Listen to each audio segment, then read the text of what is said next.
So after a little break from filming, we are back. And what better way than to go over some question and answers from you, the viewers, and maybe a couple AI questions in there too, to see what is going on in the land of Lexus. I'm Dustin Mason from Performance Lexus in St. Catharines.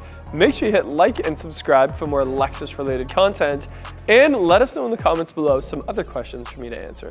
Question number 1 is from Eric in France, and it says, "Hi Dustin, I really enjoy your channel and I'm considering an NX350H from my current X3, but any idea when it's going to be refreshed?" So we do know Toyota just refreshed the RAV4, and usually the NX will follow suit with some of those styling changes, tech changes, etc., sometimes even powertrain. So long story short, 2027, there's gonna be a change to the NX. I foresee anyway. I haven't seen anything officially, but we can assume. Another one from a viewer, Sharak Bakar, and it says, "My understanding is that the LC production will stop in August 2026. Is Lexus Canada still giving allocations to Canadian dealers?" Oof. Hot topic. So this is something that happened over the winter where some news that we knew was coming did come, and that is that LC is in its sunset. So they are finally finishing off production. For what I can tell is over the last 2 months, we were seeing production in Japan on the Inspiration series orders. So that was a global, very limited supply, custom ordered vehicle. And now they're getting back to regular production. So convertibles, hardtops. What I'm told is that if you have an order in there already, it might get filled. We're at a chance it might get filled. Don't panic yet. However, if you haven't ordered yet, there's a really good chance you're not gonna get it. This means, and I've already seen it, and we saw it here at the dealership, the value of used LCs like that went up overnight, because this is a car that I feel like it took a couple years for people to catch on how special it was. And now they know, and it's coming to an end, and people are panicking.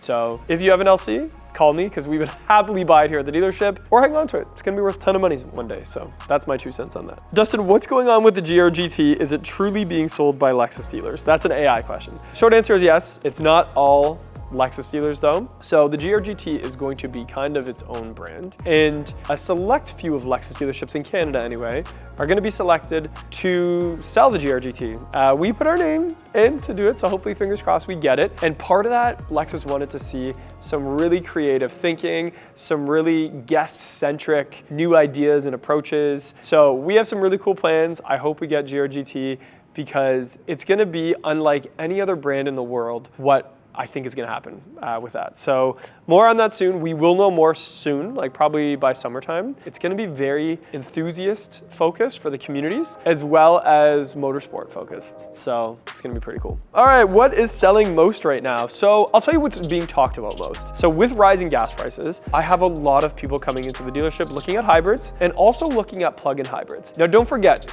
even a year ago, there was a decent waiting list for plug-in hybrids. Production has really ramped up. I'm even driving an NX plug-in right now, and it seems like everybody's talking about it. They're trading in their bigger trucks and SUVs and getting into these very fuel efficient hybrids. So that's what's going on the most right now at Lexus World. Dustin, did you sell your LS? Yes, I did. It sat here over the winter, and the best way I could describe it being for sale here at the dealership was like, it was like seeing an ex-girlfriend or maybe someone from your past who you loved and you miss and see them every day at work. That was like what it was like having my LS here, because I did truly love that car. I am happy that the new owner loves her just as much as I did, and I'm excited to see that car around town.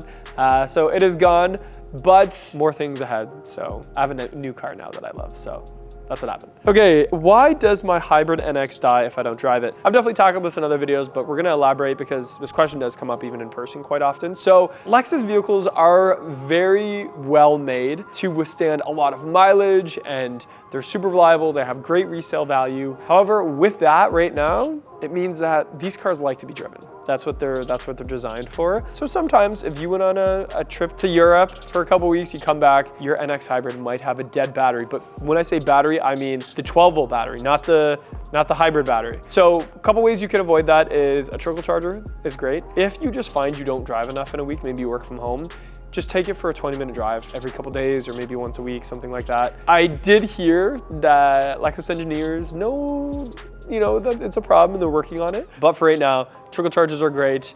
If you don't drive enough, it still could die, so just find a reason to drive it. They like to be driven, especially the hybrids. I've seen hybrid Lexuses with like 800,000 kilometers on it. They can withstand that, but they like to be either charged up or driven. So that's the short answer. Here's one. JD Power just named the 2026 Lexus IS the most dependable car in the market. How does it keep beating brand new tech-heavy competitors? This is a really good question. The IS is sometimes made fun of online for being like the car that hasn't changed in 20 years. And some of that is true. Like that powertrain, that platform is kind of old. Like it's been around for a while. It's not the most fuel efficient engine. It's not the most high-tech engine. It's an engine that just works. To use like, I don't know, maybe like a food analogy or maybe like, you know, a drink analogy, if a restaurant has made the same dish for 20 years, they're gonna really perfect that dish. And that's what they did with the IS. Even though there was backlash on like, oh, they never changed the powertrain, it's still got the hump in the wheel well. Well, with all of those things came one of the most reliable powertrains on the market. Here's another one. The 14-inch Lexus interface screen looks amazing, but is it distracting to use while driving compared to the old trackpad? So really the only thing with any of our new screens is when you kind of have your hand hovering and you're trying to press a button on the screen and you hit like a bump, you might move it around a little bit. However, my trick is I just plant a couple of my fingers, usually my second and third finger on the dash, and I use that as like an anchor point so that I can still touch the screen. I know that they stopped making the RXL. If I need a third row, is the TX my only option? I mean, the GX, as long as you're not in the overtrail, like you pick like a luxury or executive, you can get a third row. Same with the LX, but if you need to drive people around in that third row often, the TX is gonna be your best bet. It's huge back there. I'm 6'1", I can fit. Also, you can fit cargo behind you with that seat up, which things like the GX and the LX just don't have that luxury. Those ones are more like jump seats where like, if you have to take someone, it's kind of nice in the GX, you can just like pop that open. But the TX is like made for it. So I would go with TX for sure if you need that. Dustin, how does the Lexus digital latch work in a power failure? Can I still get out of the car? This is a question we do try to show all of our guests because if you have a power failure, you can't press that button if there's no power. What you can do is just take your finger, pull behind it and pull twice.